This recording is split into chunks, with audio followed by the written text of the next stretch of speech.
Okay. Thank you, Ken. This is VK3SL. Well, back again. This is a test transmission on 160 metres, 2 metres, and also streaming online on the Broadwave streaming service. Well, what a crazy week it has been. I virtually haven't been at this abode for, certainly not staying at this abode for quite some time.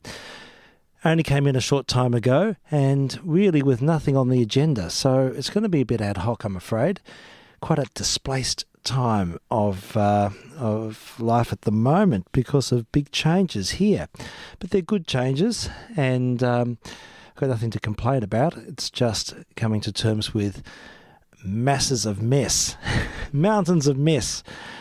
And for those who know me and know the circumstance, yes, they're aware of the extent of the renovations and the building that's been going on here. All right, well, enough of that boredom. We will have a listen to something 20s oriented to get the show on the road today. This is a test transmission, nothing to do with entertainment whatsoever. I've got different equalisation settings on 2 metres tonight. So if anyone wants to drop me a line as to how 2 metres is getting through, that might be helpful. But sadly, I missed the earlier broadcast. It's just too crazy here. All right, let me have a look at the first cab off the rank. Oh yes, Fletcher Henderson and his orchestra from 1927, pretty sprightly number. And we'll hear PDQ Blues.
Okay, I had to let that one keep going because it sounded so good. That's PDQ Blues, followed by Livery Stable Blues. That's one of the ProZoot offerings on YouTube. Worth looking at ProZoot's site. The transfers are exemplary, and the selections are really wide and varied, and some outstanding music. That arrangement from Fletcher Henderson was Fletcher Henderson's orchestra, but his arrangements show high levels of understanding of the soloist potential and interest, textural interest. It's fabulous music. I think that band included Coleman Hawkins on clarinet and tenor sax, and let's look it up. Joe and Russell Smith and Tommy Laddie at trumpets, Benny Morton and Jimmy Harrison on trombone, and Don Redman and Buster Bailey, clarinet and alto saxes, and Coleman Hawkins on clarinet and tenor sax. So with the Don Redman and Coleman Hawkins in the band, it certainly livened up the woodwind section for sure. But pretty amazing record. Good way to start the show. Let's have a look. What else? I think I should go to a real record this time. We're listening to a transcription of YouTube. Now, over on the turntable 2, which is one of these buttons here, I think I push this blue button here. Well, there we go. Oh, and I can hear feedback, which is not exactly what I want to hear. Maybe that won't be so bad when I switch across. So, yes. I've got turntable 2 fired up and the ident ready to go, and we'll have a listen to Nat Shilkret and his band with 50 Million Frenchmen. Can't be wrong. This is VK3. Oh, whoops-a-daisy. This is VK3SL, testing on 160 metres, 2 metres, and the broadwave stream.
Say it don't amount to much. 50 million Frenchmen can be wrong. When they pass up a plate of ham and eggs to eat a bulldog's skinny legs. 50 million Frenchmen can be wrong. If all the husbands sit around and shirk and let the women go to work. 50 million Frenchmen can be wrong.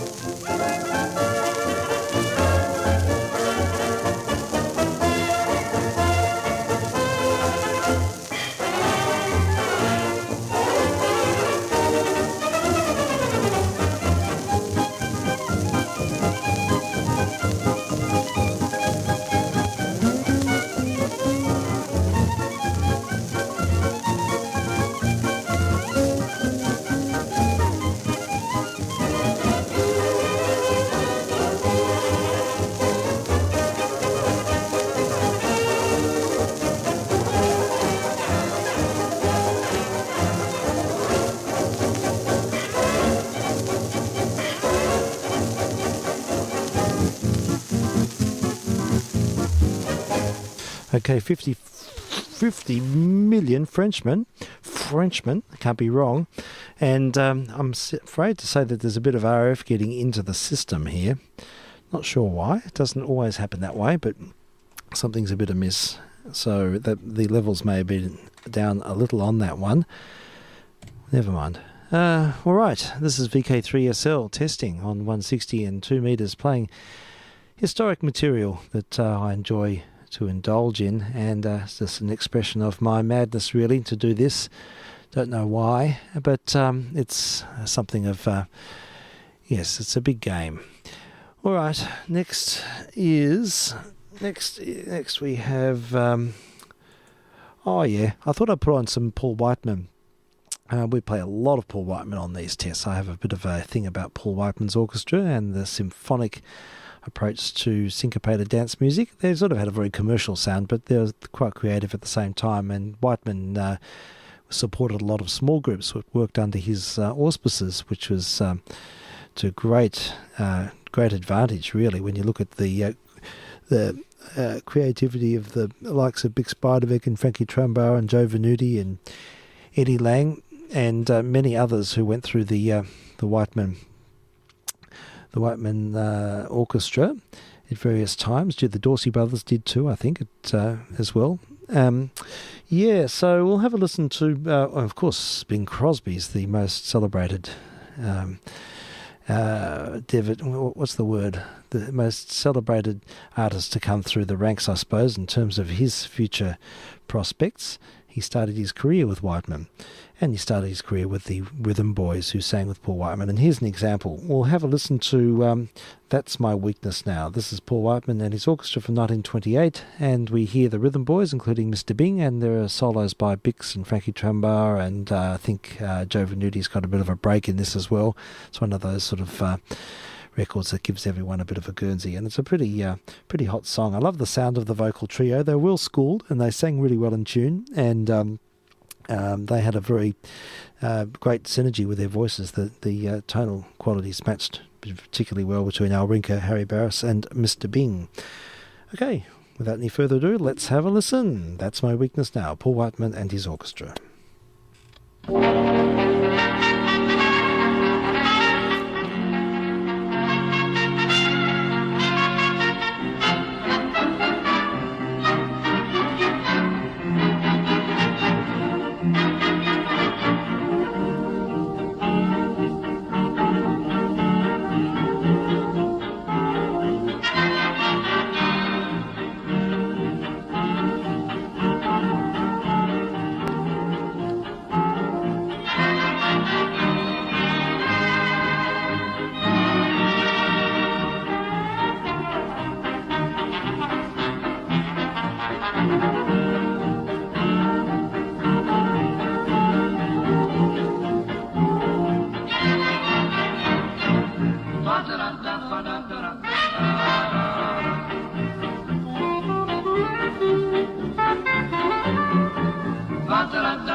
She's got eyes of blue.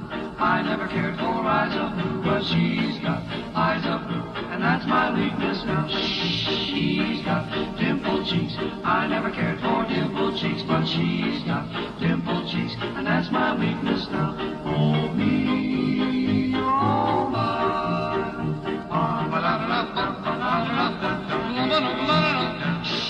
She likes to bill and coo. I never liked to bill and coo, but she likes to bill and coo, and that's my weakness now. She likes it. I never liked it, but she likes it, and that's my weakness now. She likes it. I never liked it, but she likes it, and that's my weakness now.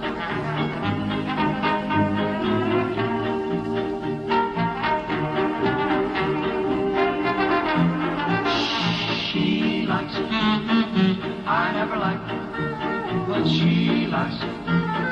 That's my weakness now.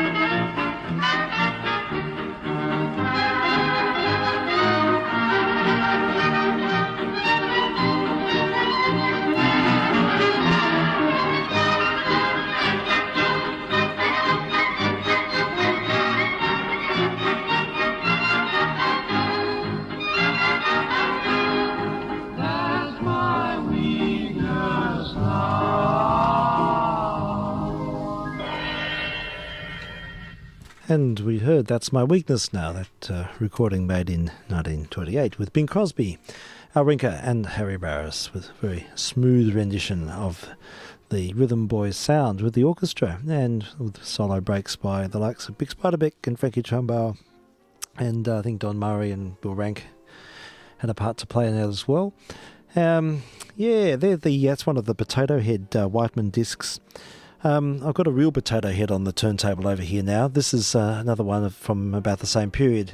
Whiteman signed over to Columbia in May 1928, and he moved from Victor, and there's actually a film on YouTube of him tearing up the Victor contract and there's a film of the orchestra playing, including a 2-second grab of Bix. So that's the only film I think it's the only film of Bix really playing.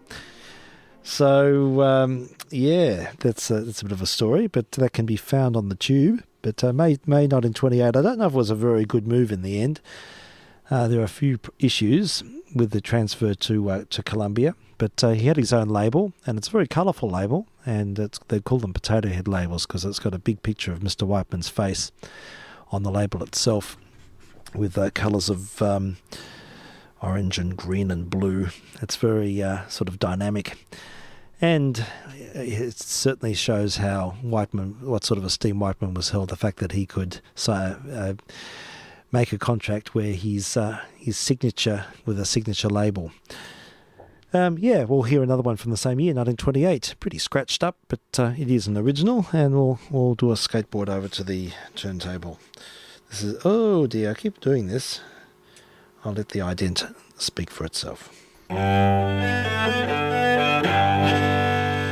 This is VK3SL, testing on 160 metres, 2 metres, and the Broadwave streaming service.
Out of tune, pick up your hat, close up your flap, get out and get under the moon. Underneath the bright silvery light, you'll be feeling better soon. Pick up your hat, close up your flap, get out and get under the moon. Look at the stars above, look at those sweeties of home. Give me a night in blue. All you gotta do, any old night, when you're feeling out of tune, pick up your hat, close up your flap, get out and get under the moon.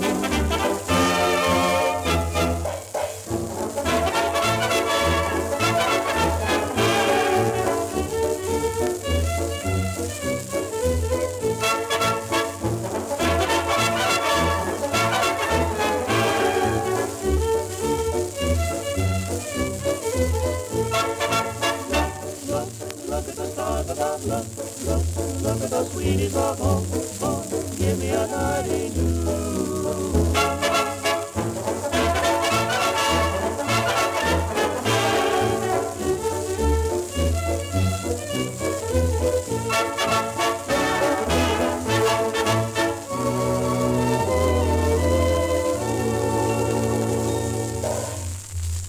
Sweet Strings at the end. That was Paul Whiteman's orchestra from 1928 with Get Under the Moon.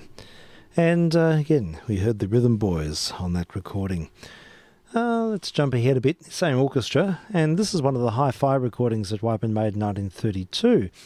There was a Victor studio with the latest Western electric equipment capable of reproducing records in high fidelity, but of course there was no one who had playback equipment able to justify this, so it was a mere experiment. And but the short of it is that through the ties of time, we have recordings which happen to be recorded with a very wide frequency response, and we can now enjoy that with modern technology. So we'll have a listen to one of Prozoot's restorations, and this is Paul Whiteman's band from 1932. I think it's that 24,000 series Victors, which were the interesting ones.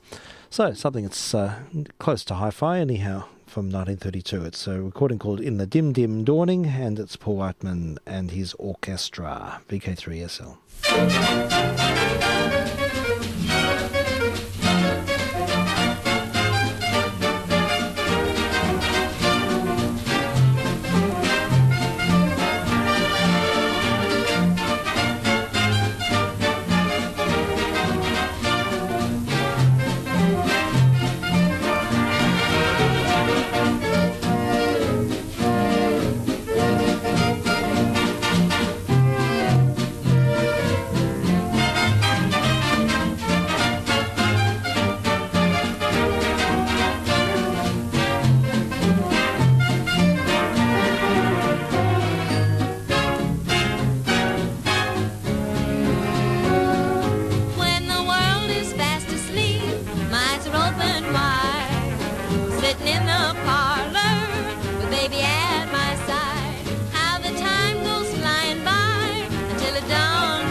Good night, sweet dreams, good night.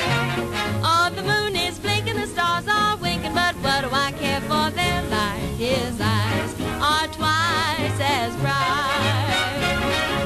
1 o'clock, 2 o'clock, I should have said goodbye at 10. 4 o'clock, 5 o'clock, I start saying goodbye again. When the dim dim dawning is, I start yawning. I'm kissing my sweetie goodnight, good night. Sweet dreams, good night.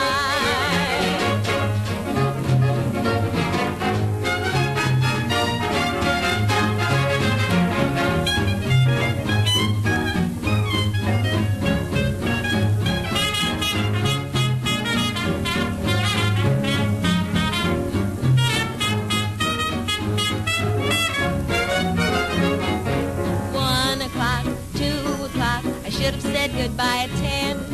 4 o'clock, 5 o'clock, I start saying goodbye again. When the dim dim dawning is, I start yawning. I'm kissing my sweetie goodnight, good night. Sweet dreams, good night, good night. Okay, we heard Irene Taylor with Paul Whiteman's orchestra from 1932. That was In the Dim Dim Dawning, and an example of high fidelity from 1932. Pretty amazing stuff, really. It sounds great here in the booth. Toe tapping recording. I was sort of thinking to myself, when you look at Whiteman's career, only 10 years earlier than that, his big hit was 2 o'clock in the morning, I think it was, and what other recordings did he put himself on the map with? 3 o'clock in the morning was a biggie. He made Whispering, that's right. Valencia, Parade of Wooden Soldiers and Wang Wang Blues. They're all very staid and not that hot, and you just think within 10 years they had all of these really great dynamic musicians, and a whole new style was born. And we have the syncopated dance forms, dance music and jazz styles, which informed all the generations of popular music thereafter. It's just amazing to think what happened in those 10 years between the early 20s and the early 30s. It's just an incredibly exciting time for music development. It was a fusion of elements, and suddenly suddenly recordings became mega accessible, and everyone was able to learn from everyone, and we had this melting pot. Yes, incredible stuff. All right, let's see. I was going to put on a Django Reinhardt. That's just sitting in the pile here. I was sifting through them just before. And I don't know if I played this before, one of these test transmissions, but it's pretty enjoyable record. So we'll hear the quintet of the Hot Club of France with Stefan Grappelli and Django Reinhardt. And of course, Django Reinhardt was a self-taught musician with a unique style, because he only had 2 fingers on his left hand. I think it was a fire in a gypsy caravan. There was something of the sort that led him to have a very permanent injury, which he overcame spectacularly. So have a listen to this. It's just fantastic. VK3SL. I don't need to say that because the ident's going to say it while I head over to the turntable. I'm half asleep, folks. This is VK3SL. Test transmission. Now that's working spectacularly, isn't it? And let's try the other turntable.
Aha, yes, the quintet of the Hot Club of France with Stefan Grappelli and Django Reinhardt and ensemble. Now, through my headphones, it sounds very, very noisy with what seems to be RF feedback. I don't know how it's presenting to the listener out there, but something I might have to look into. Maybe there's a new fault condition that's entered into the fray. Oh, well, we'll just have to learn how to manage this one. Now, what can I do next? One of the many things that happened this week. It's been a huge week, actually. It seems like a year since last Friday. So much has happened in the interim. Been to some spectacular concerts. which I might reflect on another time because I haven't sort of collected my thoughts about that. But I've heard some great contemporary music in the Australian String Quartet live the other day, and they played a work of James Ledger. And I used to know James Ledger when I was in London, and he's an Australian, but he was over there as another expat, and he wrote a work for string quartet and looping, and it was just quite fascinating how they used looping effects, and they had a whole stage set up with loudspeakers, and it was comprehensively set up so that they could manage this interactive thing with looping and computer enhanced generated sounds. And it was a sonic experience, to say the least. This wouldn't have been something that I could say I'm any authority on, but I always find new music to be an eye opener, and this was quite exceptional to hear this played live. So if there's anything of that kind, I'm going to sort of explore a little bit and see if I can find something of that ilk, which might add to the variety on these test transmissions. So inspiring concert. That was the other day, and they also played Shostakovich's 10th String Quartet, which is just the most amazing work. I urge anyone to listen to Shostakovich 10. I've got a particular thing about chamber music. I love chamber music, and I try and play it whenever I can with friends, but the thing is that it doesn't necessarily translate that well to playing on air, particularly with the low power that I'm using, and not that many people are hearing me fully quieting. So with the quiet sounds of a string quartet, it's probably not such a intimate experience as it is for someone listening in the booth. So maybe I can reconcile that in time, but there's a lot of chamber music I'd love to play on these tests. Maybe I'll just play sometimes and see how they go, and people may have some feedback, but I haven't got any queued up tonight, not at this stage. Another thing that happened this week is that someone dumped on me, well, very kindly gave me 2 huge boxes of, wait for it, piano rolls. Yes, piano rolls. And, I had a look through them, and there's lots of Edwardian kitsch. So Edwardian kitsch is very, very useful for these transmissions. We do things in a very strange, convoluted way, and harking back to the Edwardian era and listening to the sounds and the extravaganzas of mechanical music back then is certainly a fun indulgence. Anyhow, this one, I picked out a couple and brought them back here for tonight, and I haven't even heard them yet, but this one looked like fun because it says Scatterbrain. Now, that sort of sums up another part of this week. So it's probably where it's a bit of a self-portrait perhaps. So I'll head over to the pianola. I don't know if this is even going to work, but I'll have a listen to a foxtrot called Scatterbrain and see what happens. This is VK3SL. Now, I'm going to have to do a little bit of manoeuvring, so stand on by.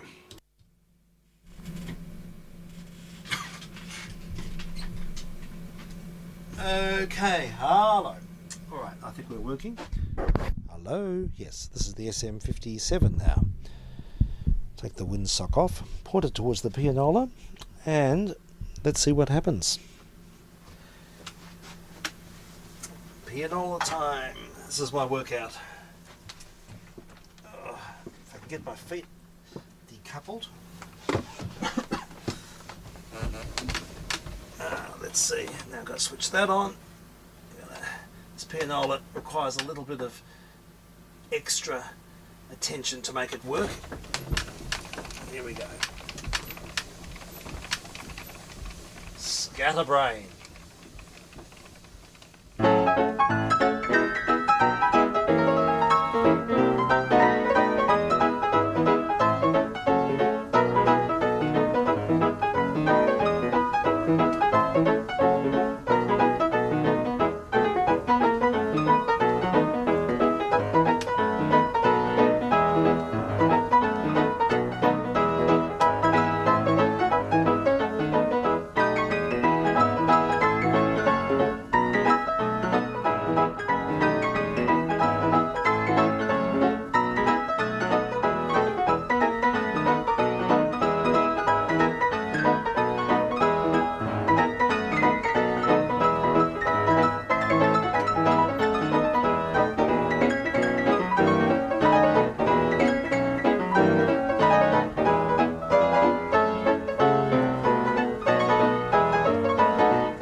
Okay, that was a bit of fun.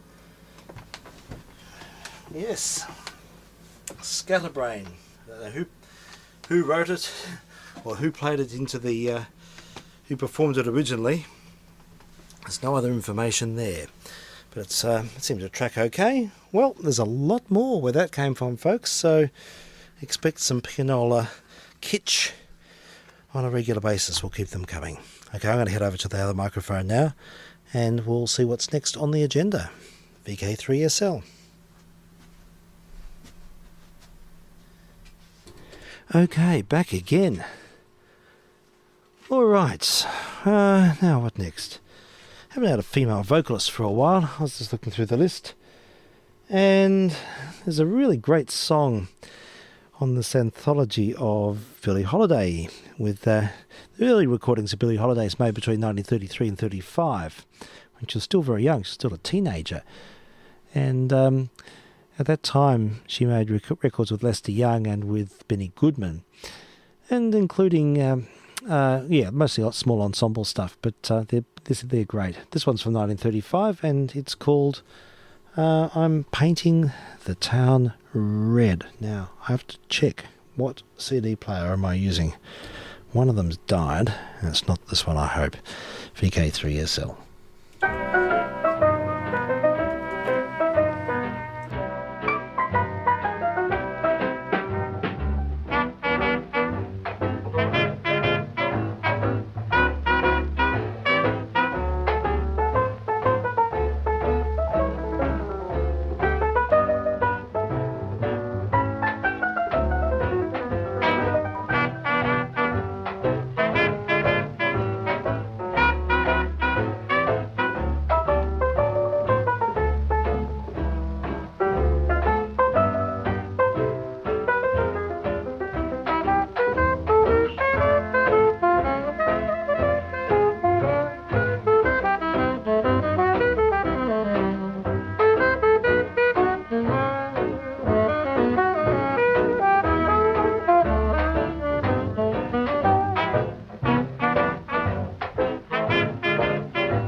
Pretending is all I do.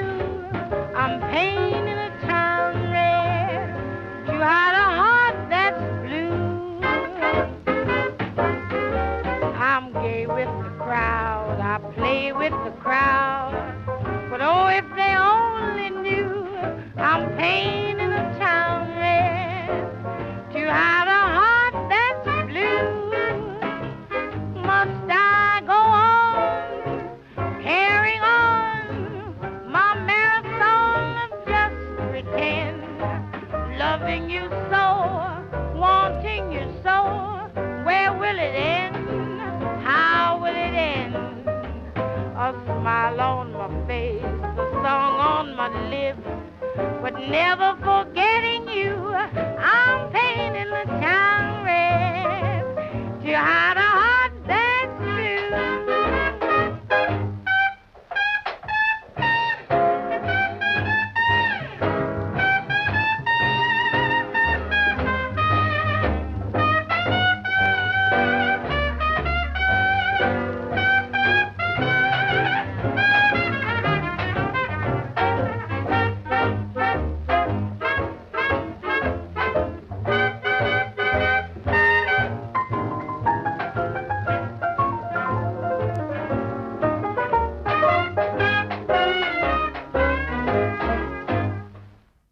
Okay, Billie Holiday with Painting the Town Red. Some nice solos from Teddy Wilson on that recording, along with Benny Goodman and Lester Young, I think. I haven't got the details in front of me, but it's a great anthology. Yes, it's always good to hear Billie Holiday. I love her recordings. I love the way she's just such a natural musician in every sense. This was having a look through a pile of records and found one that it's pretty socially challenging for the time. So we're going to sort of step back a little bit to the mid-20s. This is EA33, so 1925, I suppose. And I think the electrical recording started at the beginning of the EA series, if I'm not mistaken, or thereabouts. And we hear Jack Goldket's. Is it Jack Goldket's orchestra? Anyhow, with Billy Murray, and this is Roll 'em Girls. The other side is Flaming Mimi, which is I've played a few times. That's the Coon Sanders record, but Roll 'em Girls is pretty interesting. Have a listen closely if it works. Having a few troubles with 78s playing them tonight. Seems to be a bit of RF. Maybe things are not tuned up that well. I did come in here only a moment before I started tonight, so maybe I didn't get a chance to test anything.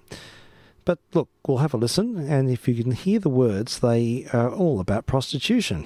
And say no more. It's pretty full-on and amazing stuff for 1925, and doesn't pull any punches. It's quite explicit, really. So, what turntable? Turntable 2, and we'll see if this one goes without any problems. Have a listen. Listen carefully, because it's quite extraordinary stuff, really.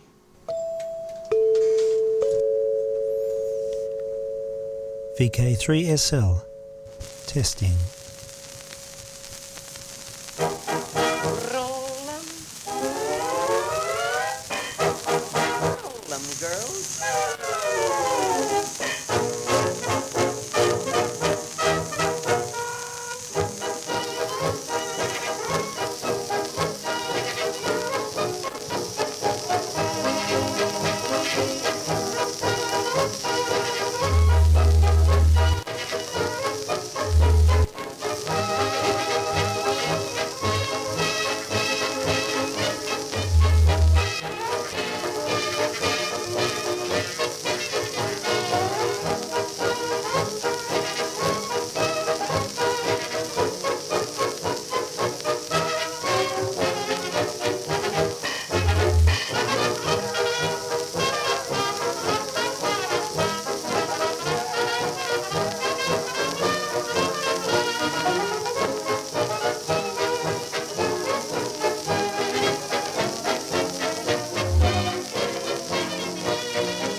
Laugh at Ma, laugh at Pa, give them all the ha-ha.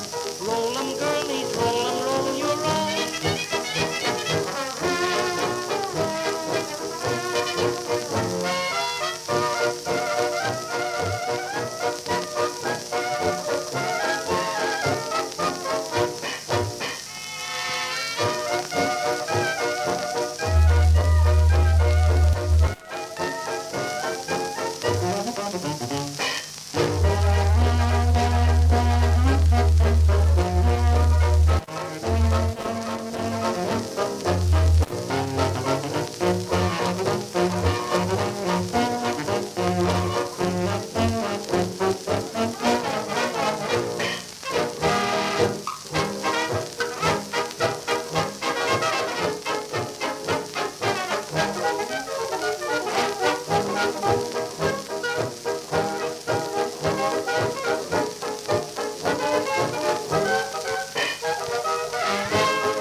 Okay, have we heard, I think it was, Gene Goldkett or Jack Shilkret. I'll just have a check and see who's on that record. Let's have a look. Hold up to the microphonics.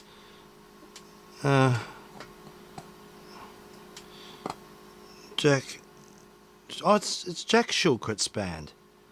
Okay, yeah, okay. It's Jack Shulkert's band from 1925 with Roland Girls. Now that's Code. Apparently, there's a blog dedicated to the song, which I commend to you. Just look it up, Roland Girls, and you'll see what's written about it. There's a whole dissertation on this record, and I've just been reading it, but I won't be bothered to read it out on air. It can be at the listener's discretion. But apparently, it's socially quite adventurous, that record, so to say the least. Let's see, what's next? I really haven't planned anything, so I'm just flying on the seat of my pants. Last week I played some but I tell you what I will do. I will play a bit of Mr. Kennedy, because I was going to do play some more of his interview with Nancy Lee. We started that a couple of weeks ago. This is from 3XY in 1970, September 1970.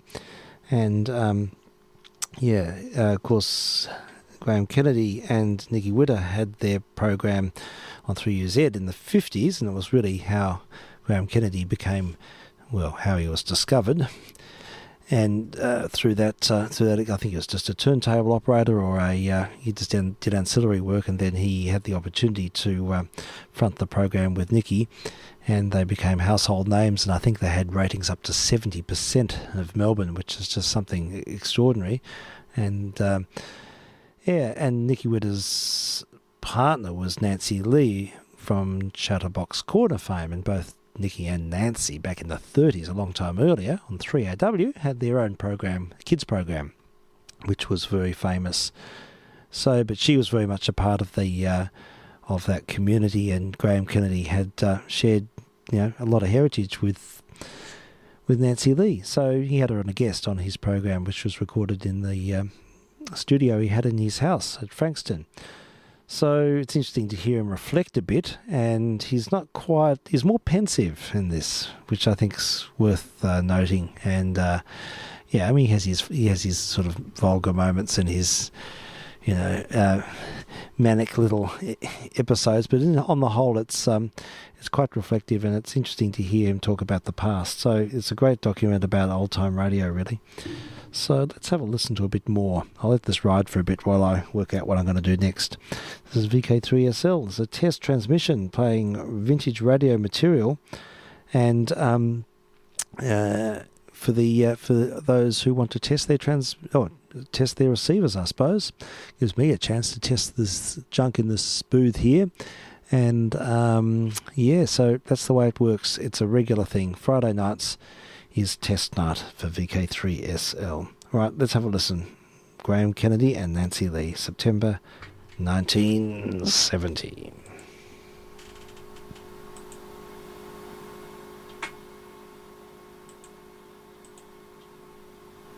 If it starts.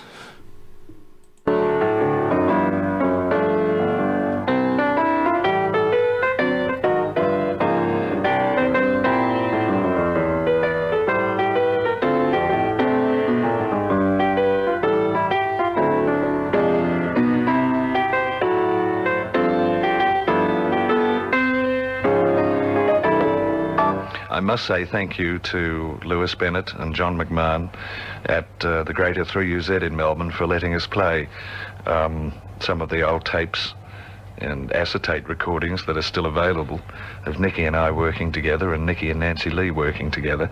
Thank you, Lewis. Thank you, John. Thank you, 3UZ. There's only one reason why Tip Top makes sure their bread is fresh, and that reason is you. Tip Top bake all their varieties, and I mean all of them, fresh every day, not just their bread. Every day, Tip Top bread is delivered fresh to your home or store, and to avoid confusion, Tip Top use the same wrappers every day. Now, I think that's a bit unhygienic, because that means they've got to call at your house, pick up your old wrappers, and now you don't know who's going to touch them on the way home. There could be sailors just back from the front. There could be anybody touching or fiddling with your wrappers. Now, I think that's disgusting, and I wish to complain about that. I've explained it to you before, that the wrapper they use is the same colour. No, it says here, the look, same shape. To avoid confusion, it's the same design. Tip but Top it's use not exactly the same wrapper as the wrapper that you used yes, before. Yes, it is. Look here. It says it here. To avoid confusion, Tip Top use the same wrappers every day. All right. For you, they use the same wrapper. for the thousands and millions of other household women, they don't. All They right. use different Go and sit on wrappers. the bed and learn some chords.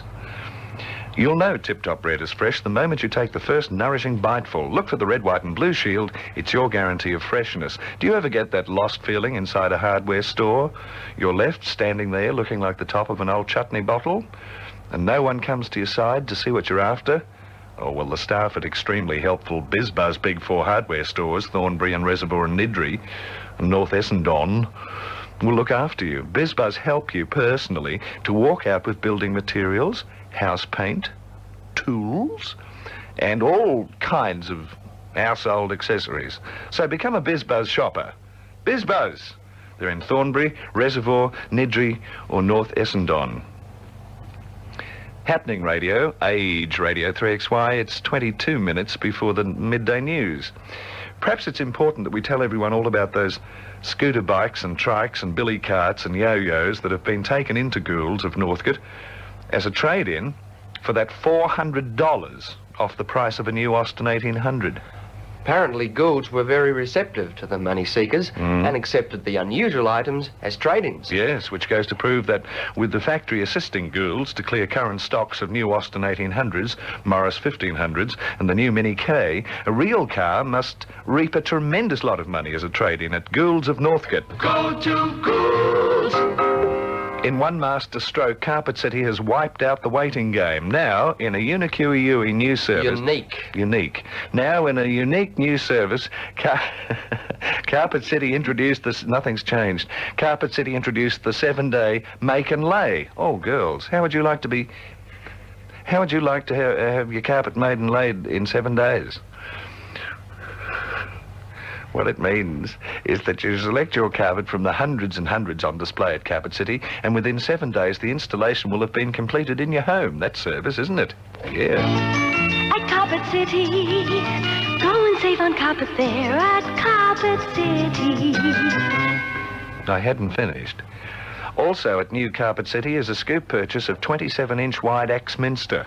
It comes in tone-on-tones, plains and florals.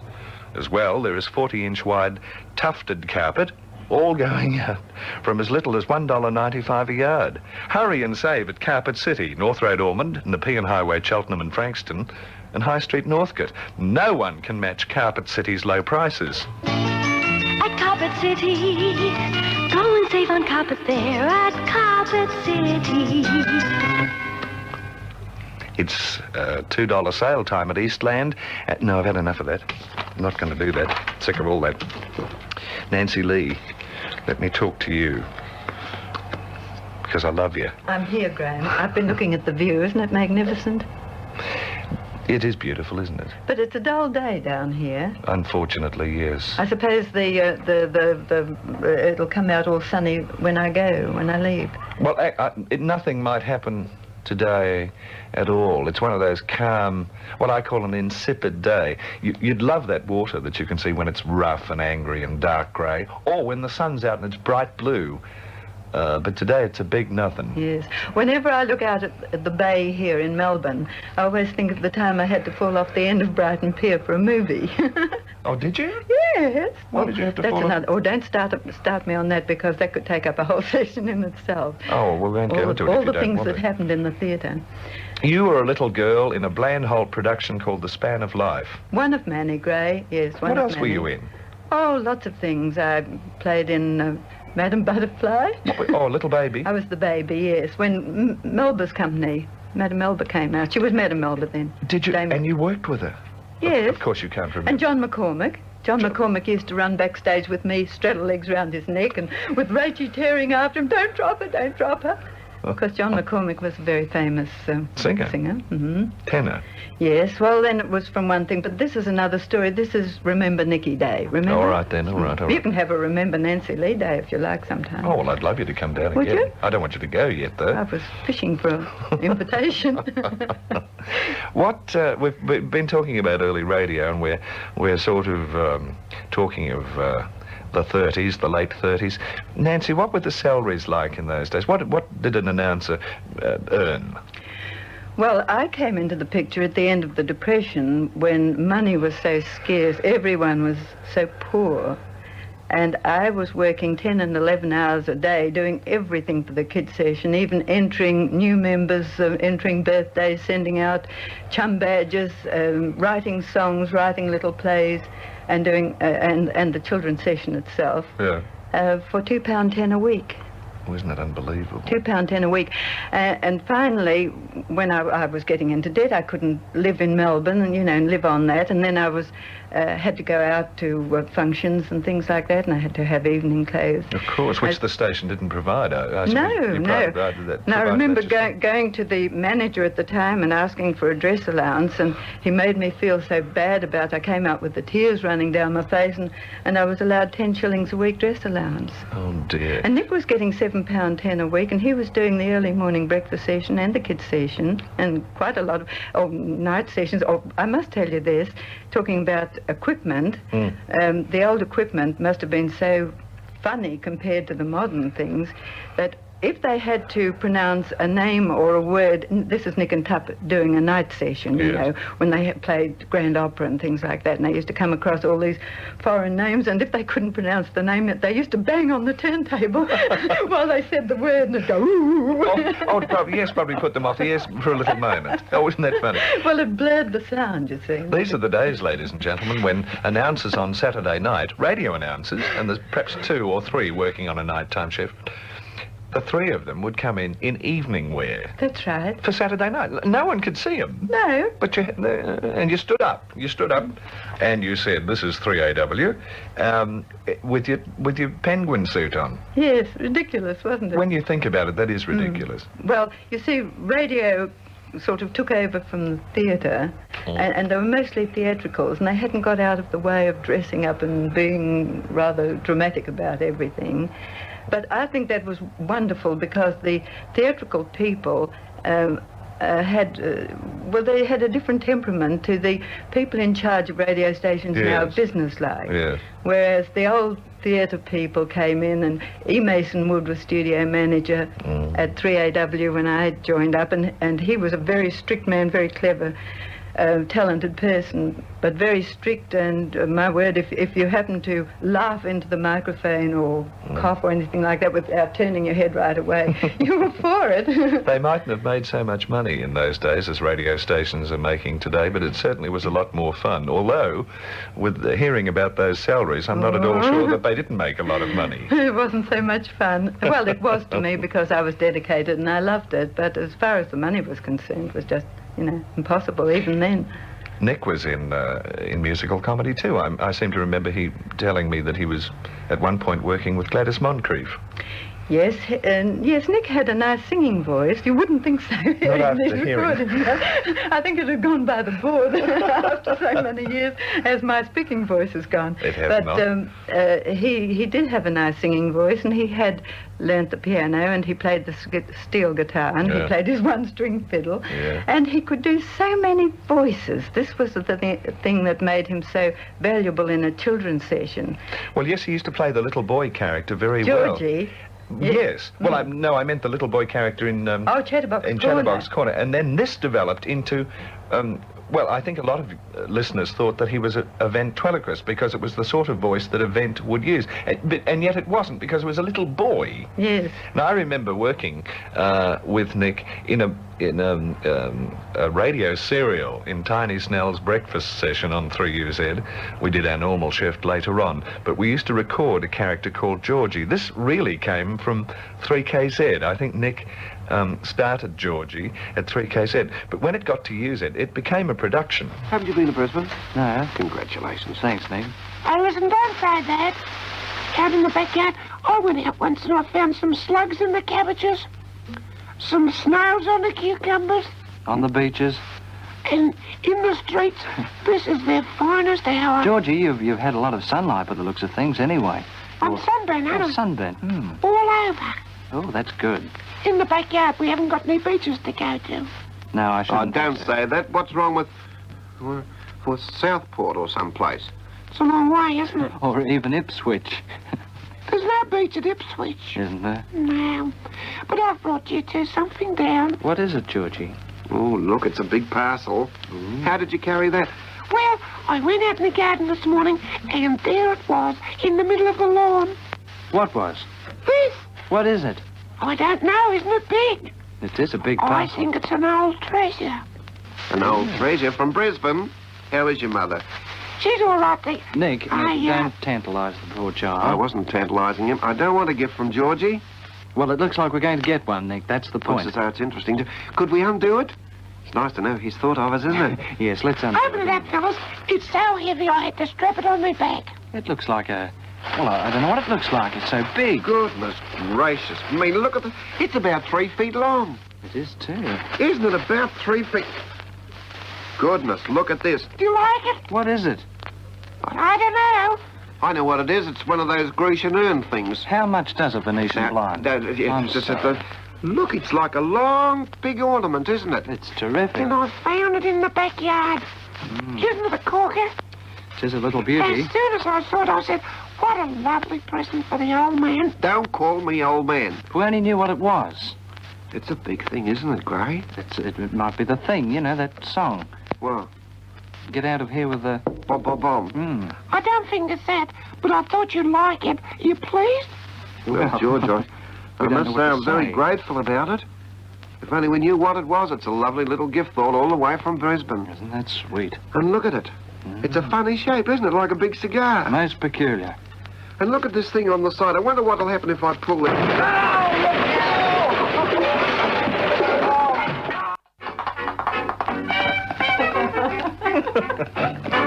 That was Curly Come Back, the horse.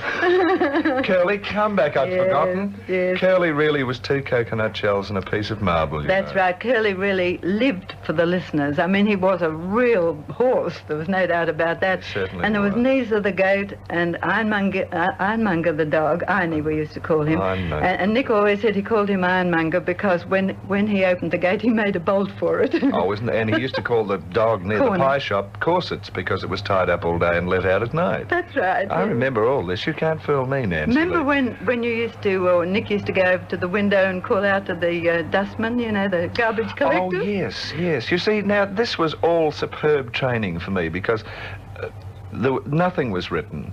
And if you didn't say something when you were called on to say something, well, you'd be fired because the entire thing was to talk. Off the cuff. And Georgie, I remember we used to have a start and a finish, but we had to fill in 5 minutes, just us.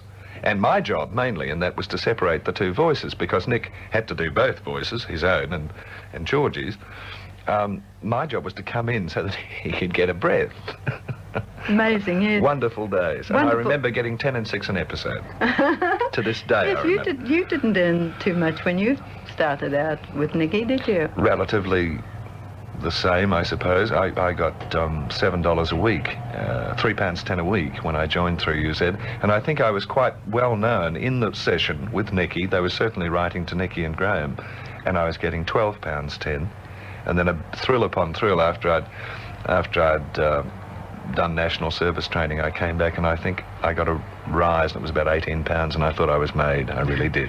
I remember, Gray, when you were trying to make up your mind whether you'd give up radio and go into TV full time, when you were doing a little bit of both, after you'd started IMT, and you were a very worried boy at that time because you didn't know whether to let the radio job go, and you didn't know how the TV. Oh, isn't it marvelous? Well, you see, when Nick died, I thought that was the end of my career, and I remember distinctly saying to myself that, oh well, you know, it's been fun, but that's all I can do. So now I'll either go back to the bank that Mum wanted me to go in, or the architect's office, or something. But I really thought that was the finish of it.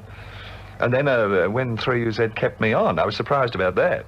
And then I think we worked together, and Tuppy. Right, yes. I remember the Tuppy, Nancy and Graham days because I needn't have been there. It was very hard to get a word in. It really was. Kathy, my darling, Yes, Nancy yes. Lee to friends, listeners, if I don't do some work, I'm going to be in serious trouble. I'll be quiet, Gray. Oh, you don't have to I'll be. go and look out the window. No, just stay there. It's $2 sale time at Eastland, and you know what that means. You don't? Well, where have you been? I told you earlier. It means sensational savings, like a brolly from Ball & Welsh for $2.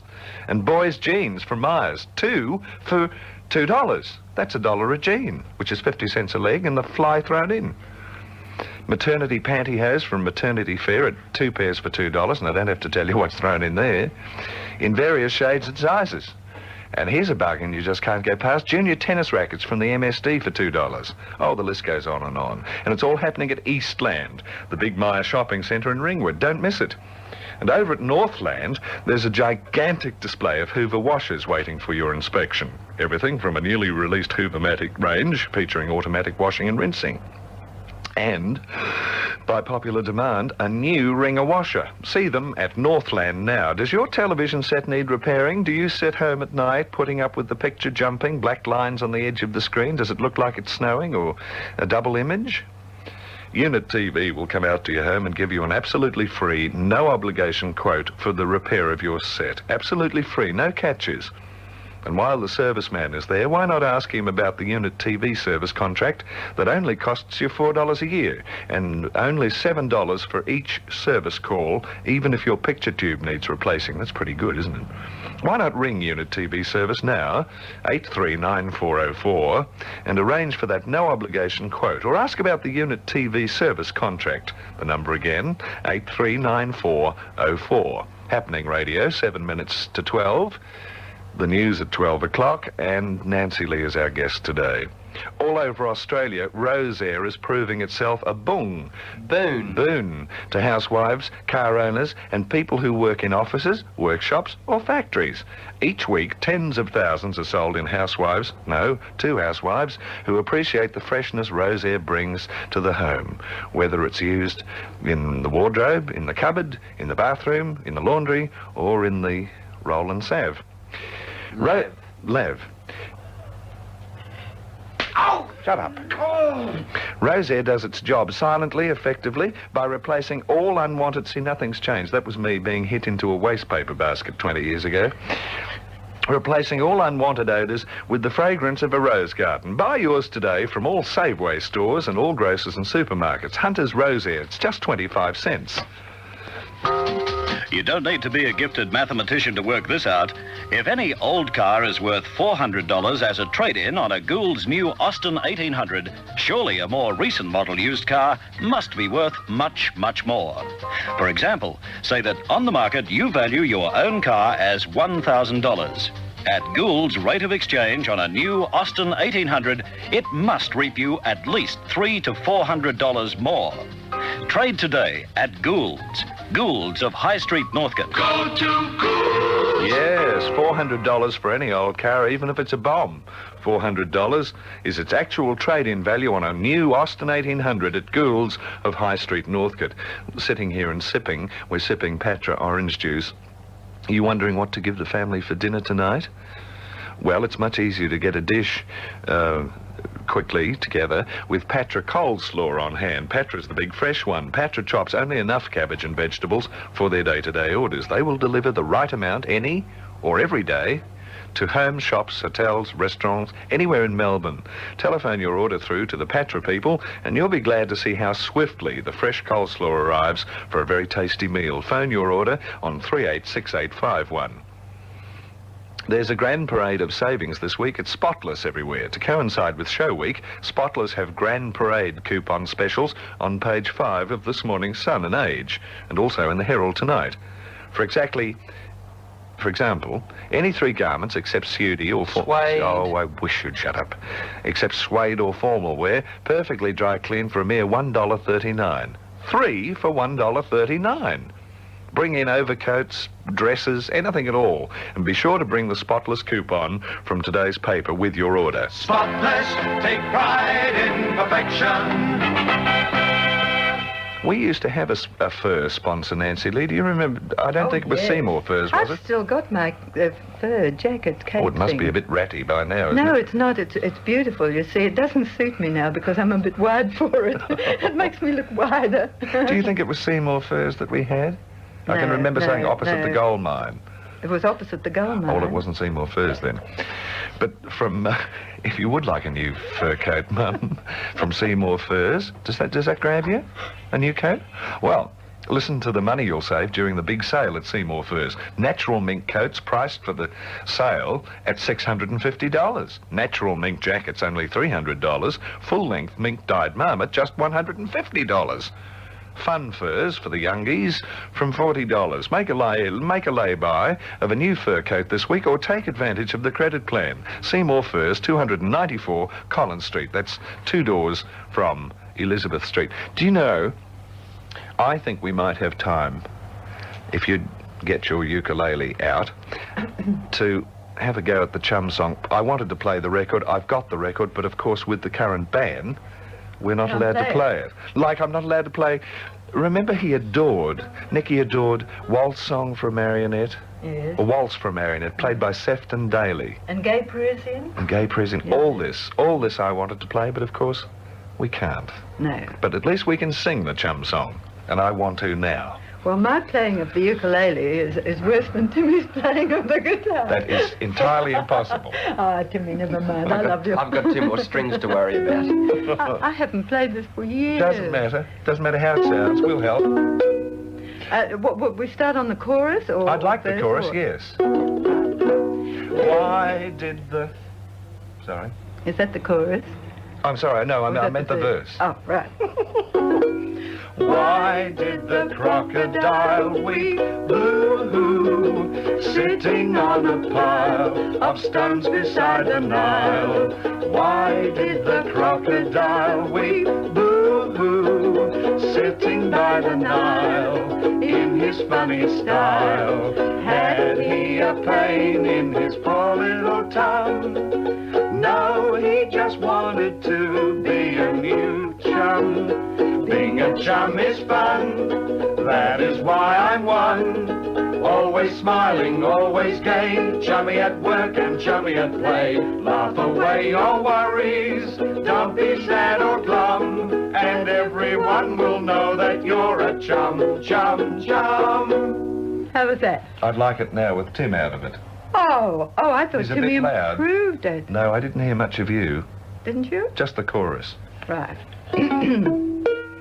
Being a chum is fun, that is why I'm one. Always smiling, always gay, chummy at work and chummy at play. Laugh away your worries, don't be sad or glum, and everyone will know that you're a chum, chum, chum. Chum Chum Chopnik used to say. Chum Chum Chop, yes. Oh, I like that. Such memories flooding back. Hope they are to you too, Mum. Hello, Mum. That's Nancy Lee talking to you, and this is Graham Kennedy at Frankston by the Sea. Although today we say Nancy Lee by the Sea. I'm enjoying it. This is Radio 3XY, Melbourne, broadcasting from Frankston. Eastern Standard Time is 12 o'clock, and after the pips, you'll hear the news. Stand by for the midday news on Happening Radio, Age Radio.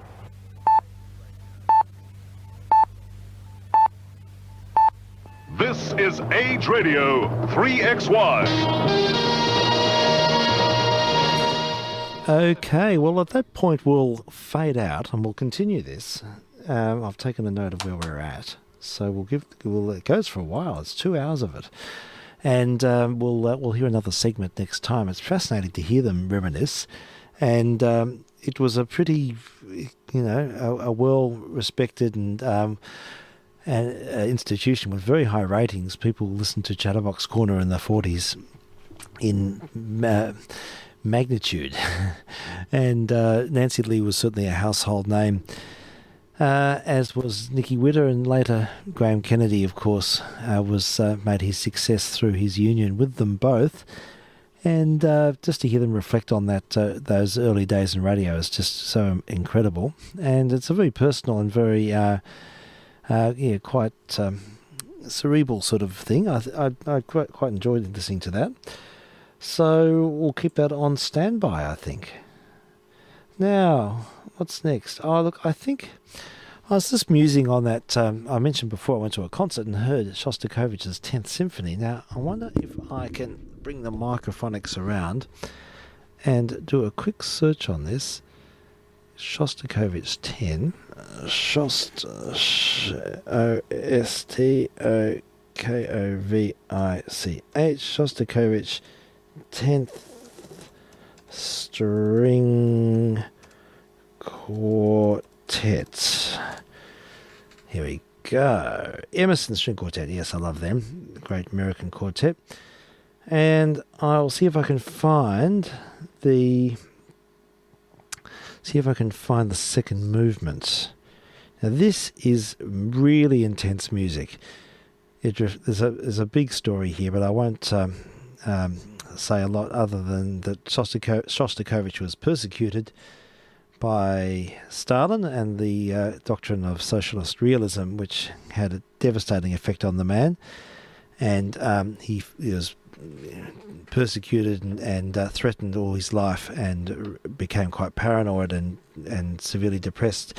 And his music reflects the anxiety and his sense of his feelings of loss for his country. He felt fervently nationalist, but he also felt a terrible tragedy that he was so restrained in his compositions, and his ability to compose was, well, his ability to communicate was thwarted by Stalin earlier on in really grand and horribly manufactured show trials. And this is a work, Shostakovich's 10th String Quartet was written in 1964, so it's a bit later. It's an era when things were opening up a little bit in the Soviet Union, but the man was damaged.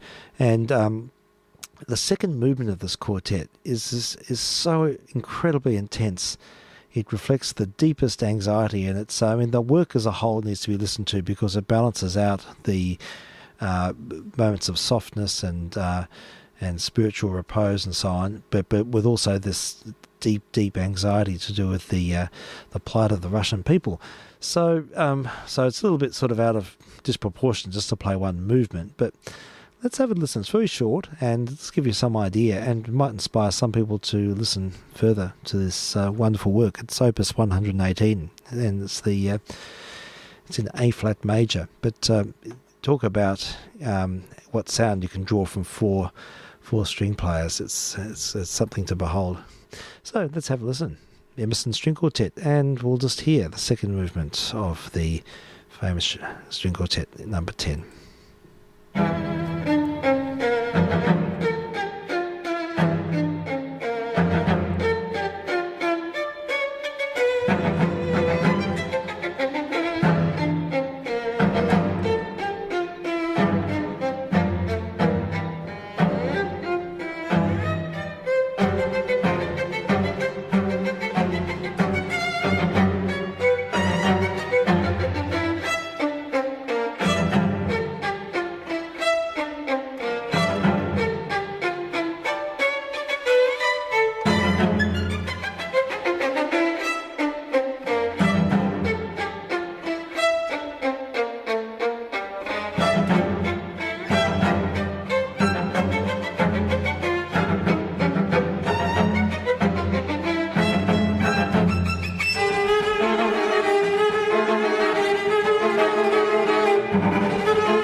Well, folks, that's what it's like to straddle a 22 kV line. It's like being electrocuted. The most intense movement of, I think, anything I've heard of that in that genre, it's the Allegretto Furioso from Shostakovich's 10th string quartet in A-flat major. There's 4 movements, and they're widely varied, and the last movement's more plaintive, and it brings back themes from the other movements. And it's just such a remarkable work, and I was so thrilled to hear it live.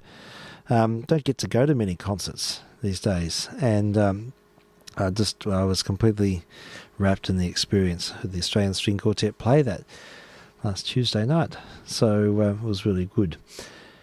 After that lightning strike, I don't know how come back down to earth for something more prosaic or look, let's see. I will play, just as a little bit of a segue, some solo cello, and this is short. It's just the gavotte, the 2 gavottes from Bach's Cello Suite number 6 in D major, BWV 1012, and this is played by my former teacher, Christopher Bunting. I'm really pleased to stumble on these recordings made in the 60s, and have a listen to these gavottes. They're so lively and zestful. It's tremendous.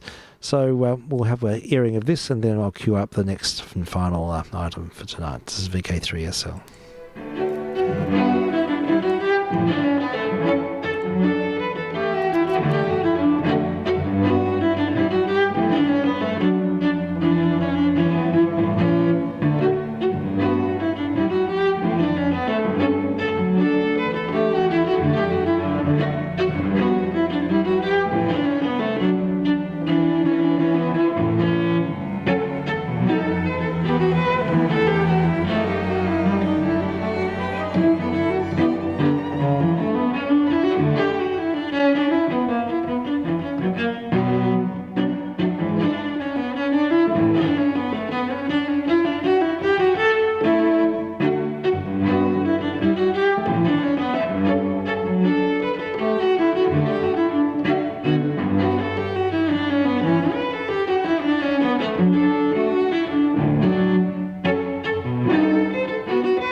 And we heard the Gavotte number 1 and 2 from Bach's Cello Suite in D major, BWV 1012, played by Christopher Bunting back in the 60s. I love that performance. I love the tempo he takes. I think it needs a quite a quick tempo. And I love the hurdy-gurdy effect in the middle movement with the pedal point. It's such fun music. I try and hack my way through that piece from time to time. Wouldn't perform it publicly, but I love playing it because it's just such a great tune. Okay, right. I thought it would be fun to finish up today with some Mozart. Now, I haven't played much classical music on these tests. Most of the music I've played is from the Romantic era, or 20th century music, and Baroque music, which is pre-classical. And the classical period per se went from about 1750, about 1750 to about 1805, when Beethoven started to change everything forever. So it's a sort of a 50 to 60 year period in the spectrum of music episodes, music history. So the classical period is personified by Mozart and Haydn, I suppose. They're the most famous composers, and Boccherini and Cherubini and others. But yeah, Mozart reigns supreme, I suppose. And his music was probably the first music that I heard in my formative years and introduction to classical music. So yeah, I think I mentioned before that when I was a kid, my grandfather used to lend me a record every week, and he had a big collection and used to lend me a 12-inch LP, and I used to listen to them and bring it back and get another one. One of the record I keep coming back to, and I listened to several times, was Annie Fisher playing the Mozart piano concertos, and particularly number 20 in D minor. Now, here we go. This is a example of music in a minor key. I like to have something in a minor key on these test missions. So yeah, Annie Fisher's a really interesting figure. She's sort of doesn't feature on the bigger stage. She had a fairly insular career, mainly in Europe. She'd come out to Australia and didn't go to America much, wasn't interested. She's Hungarian, Jewish descent, Hungarian, and lived in Sweden, I think, during the Second World War, and then was highly admired by musicians for her for the intensity of her playing, and she had beautiful phrasing, effortless phrasing, and great spiritual depth in her interpretations, and and her career lasted a long time. She was still performing in her late 70s to a very, very high level, and on YouTube you can even see some of her performances recorded in the 1980s. But she's a remarkable pianist, and there's so much drama and depth in her interpretations. So I grew up listening to her playing the Mozart piano concertos, and so I thought I'd feature a whole concerto. Actually, it's not that long, but it's worth listening to, and it's such a great work. It's probably my favourite of them all, and it's number 20 in D minor. So we'll hear Ashtray Annie, as she was known. She used to be a very heavy smoker. In fact, she stopped going to America because they stopped smoking on flights, so that was it for her. So if you look her up on images, Google Images or whatever, you'll see lots of pictures of her in a cloud of smoke. Not while performing. But anyhow, let's have a listen to Annie Fisher play Mozart's Piano Concerto number 20 in D minor. We'll listen to the whole work, and it goes for a bit, but look, I think it's worth listening to, and this will be the penultimate. There'll be something very short after this, but do enjoy it, and I'm going to kick back and just close my eyes and let this take me somewhere. I need some repose at this point, so let's enjoy Annie Fisher, and I just have to get things queued up. VK3SL testing.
And didn't she handle those mood changes superbly? Amazing playing of Annie Fisher, playing the Mozart Piano Concerto number 20 in D minor. That's K466.